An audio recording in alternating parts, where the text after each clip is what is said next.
सूचना केवल हमारे विचार हैं, वित्तीय सलाह नहीं। निर्णय लेने से पहले खुद शोध करें। किसी भी लाभ या हानि के लिए हम उत्तरदायी नहीं हैं। आज हम देख रहे हैं एवरेस्ट कांटो सिलेंडर लिमिटेड के 2025-26 Q1 की standalone financial performance. Starting with the sales, पिछले क्वार्टर से सेल्स में -11.5% का डिक्रीज हुआ है, मगर कंपनी ने पिछले साल के मुकाबले 21% का सेल्स इंक्रीज रिपोर्ट किया।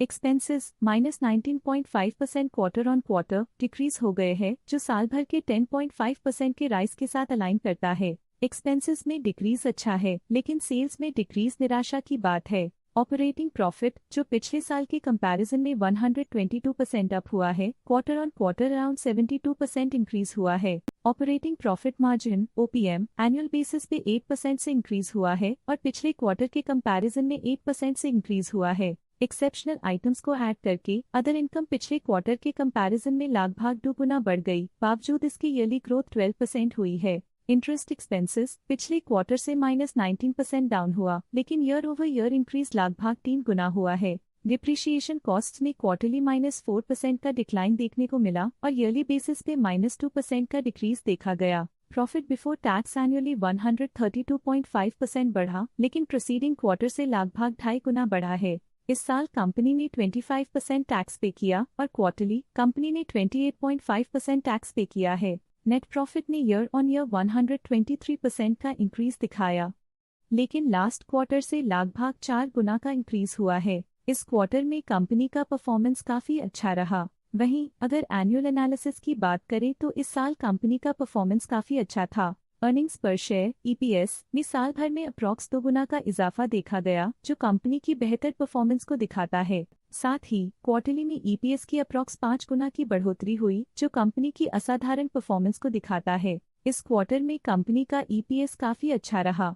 एवरेस्ट कांटो सिलेंडर लिमिटेड के फाइनेंशियल स्नैपशॉट को रिव्यू करते हुए कुछ मुख्य ट्रेंड्स सामने आए हैं, जो कंपनी की परफॉर्मेंस पे रोशनी डालते हैं। जून 2022 से जून 2025 तक एवरेस्ट कांटो सिलेंडर लिमिटेड की फाइनेंशियल जर्नी में सबसे पहले बात करते हैं सेल्स की। इस साल सेल्स में 23% की वृद्धि हुई है और पिछले 4 सालों में -23.5% की गिरावट हुई है, जो हाल ही में सुधार को दर्शाता है। 2 साल पहले के टेम्पररी डिप के बाद सेल्स में वृद्धि ने फिर से रफ्तार पकड़ी है, जो बाजार की साइक्लिकल नेचर को उभारती है। अब बात करते हैं एक्सपेंसेस की। इस साल एक्सपेंसेस में 24% की बढ़ोतरी हुई है, लेकिन पिछले 4 सालों में एक्सपेंसेस में -9.5% की गिरावट भी हुई है। इस साल हालांकि एक्सपेंसेस सेल्स से थोड़ा ज्यादा बढ़े हैं, मगर ग्रोथ रेट्स का करीब होना स्टेडी ऑपरेशनल कॉस्ट को दर्शाता है। इस साल ऑपरेटिंग प्रॉफिट में 18% की बढ़ोतरी हुई और पिछले 4 सालों में -66% की गिरावट हुई है। एक टेम्पररी गिरावट के बाद ऑपरेटिंग प्रॉफिट ने लगातार दूसरे साल वृद्धि को बनाए रखा है, जो बिजनेस ऑपरेशंस में साइक्लिकल अपटर्न को दर्शाता है।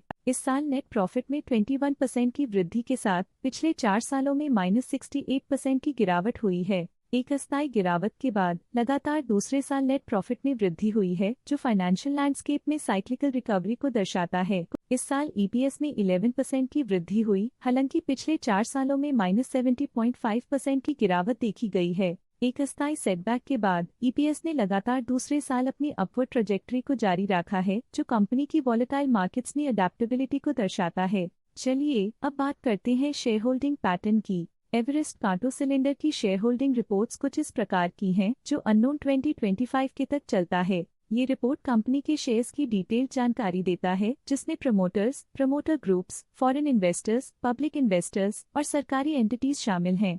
पब्लिक द्वारा हेल्ड शेयर्स का परसेंटेज 30.72% से इंक्रीज होकर 2025 के में 31.07% तक का इंक्रीज से देखा गया। ये चेंजेस स्टेट है कि पब्लिक की इन्वेस्टमेंट कंपनी में क्वार्टर टू क्वार्टर इंक्रीज हुई है।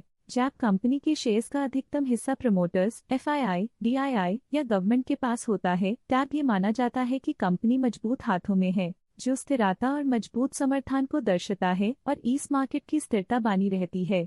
DII, डोमेस्टिक इंस्टीट्यूशनल इन्वेस्टर्स, ने अपना शेयर होल्डिंग 2025 में 0.1% से 2025 में 0.15% तक इंक्रीज किया। ये बताता है कि डोमेस्टिक इंस्टीट्यूशंस ने कंपनी में अपना इंटरेस्ट 0.05% तक इंक्रीज किया है।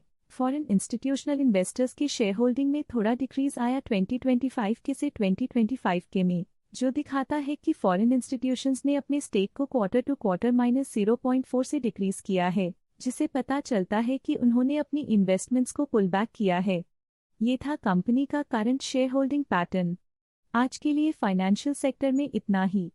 देखने के लिए धन्यवाद। स्टॉक लेटेस्ट न्यूज अपडेट के लिए चैनल को सब्सक्राइब करें और वीडियो को लाइक एंड शेयर करें।